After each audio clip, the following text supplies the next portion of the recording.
गुंगीगुडाच्या मुद्द्यावरून राज्यातील राजकारण चांगलं तापलं आहे. राज्याच्या उपमुख्यमंत्री तथा राष्ट्रवादीच्या राष्ट्रीय अध्यक्षा सुनेत्रा पवार यांच्याबद्दल काँग्रेसच्या ट्विटर हँडलवर गुंगी गुडिया असा उल्लेख करण्यात आला. काँग्रेसच्या ट्विटर हँडलवर करण्यात आलेल्या या मुद्द्याचे काँग्रेसचे प्रदेशाध्यक्ष हर्षवर्धन सपकाळ यांनी समर्थन केलं आहे. हर्षवर्धन सपकाळ यांनी केलेल्या या वक्तव्याविरोधात राष्ट्रवादी काँग्रेस आक्रमक झाली आहे.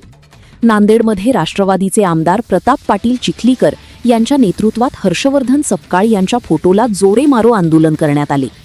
हर्षवर्धन सपकाळ यांनी सुनेत्रा पवार आणि महाराष्ट्राची माफी मागावी, अन्यथा हर्षवर्धन सपकाळ यांना नांदेडसह राज्यात फिरू देणार नाही असा इशारा राष्ट्रवादीचे नेते प्रताप पाटील चिखलीकर यांनी दिलाय. चारुदत्त चौधरी, एकमत डिजिटल, नांदेड. देखील तुम्ही राजीनाम्याची मागणी केलेली आहे. राष्ट्रवादी काँग्रेसच्या राष्ट्रीय अध्यक्ष आणि राज्याच्या पहिला महिला उपमुख्यमंत्री आदरणीय सुनेत्रावहिनी पवार यांच्या संदर्भात काँग्रेस पक्षाच्या नेत्यांनी जे वक्तव्य केलं त्याचा जाहीर निषेध करण्यासाठी राष्ट्रवादी काँग्रेसचे सर्व जिल्ह्यातले पदाधिकारी मोठ्या संख्येने आलेले आहेत. राज्यभरामध्ये या सगळ्या गोष्टीचा निषेध होतो आहे. खरं तर काँग्रेसवाल्यांना त्यांचं भान गेल्याची प्रचिती आता होते की काय अशी शंका निर्माण होते आहे. एखाद्याच्या पायाखालची वाळू घसरल्याच्या नंतर जसं बडबड करायला लागतात तसं काँग्रेस पक्ष आता संपुष्टात येत आहे आणि दिवा विझण्याच्या पूर्वी जसा फडफड करतो ती आवृत्ती हर्षवर्धन सपकाळच्या माध्यमातून या राज्याने बघितलेली आहे. आदरणीय अजितदादा पवार साहेबांच्या जाण्याच्या नंतर राष्ट्रवादी काँग्रेस आणि महाराष्ट्रातली जनता अस्वस्थ होती.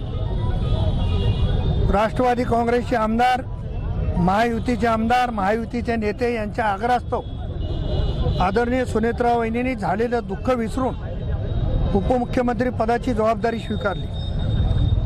लाखो राष्ट्रवादीच्या कार्यकर्त्यांच्या भावना लक्षात घेऊन पक्षाचं राष्ट्रीय अध्यक्षपद स्वीकारलं आणि अशा एका कर्तबगार महिलेच्या संदर्भानं अशा पद्धतीचं वक्तव्य करणं म्हणजे जाहीर निषेध करण्यासारखं आहे आणि आम्ही त्याचा जाहीर निषेध करतो आहे. काँग्रेसच्या प्रदेशाध्यक्षांनी तात्काळ राष्ट्रवादीची आदरणीय सुनेत्रा वहिनीची आणि महाराष्ट्राची माफी मागावी, अन्यथा त्यांना आम्ही तर नांदेड जिल्ह्यात फिरू देणार नाही, पण महाराष्ट्रात राष्ट्रवादीचे पदाधिकारी कुठेही त्यांना फिरू देणार नाहीत एवढे या निमित्तानं सांगणार आहे. एकेकाळी आदरणीय इंदिराजी गांधी यांच्या संदर्भानं असाच उल्लेख केलेला होता. याचं भान कदाचित काँग्रेसवाल्याला नसावं आणि ज्या लोकांनी अशा पद्धतीचा उल्लेख केला होता त्यांनी दुर्गा म्हणून इंदिराजीची तारीफ केली. त्याच पद्धतीची तारीफ आदरणीय सुनेत्रा वहिनीची यांनाच करावी लागणार आहे आणि सुनेत्रा वहिनी या राज्याच्या पहिल्या उपमुख्यमंत्री महिला आहेत. त्या आमच्या दुर्गा आहेत, त्या आमच्या भगिनी आहेत, त्या लढाऊ नेत्या आहेत आणि अशा नेत्यांच्या संदर्भानं वक्तव्य करणं याचा जाहीर निषेध राष्ट्रवादी काँग्रेसच्या वतीनं आमच्या सर्व पदाधिकाऱ्यांच्या वतीनं या ठिकाणी आम्ही करतो.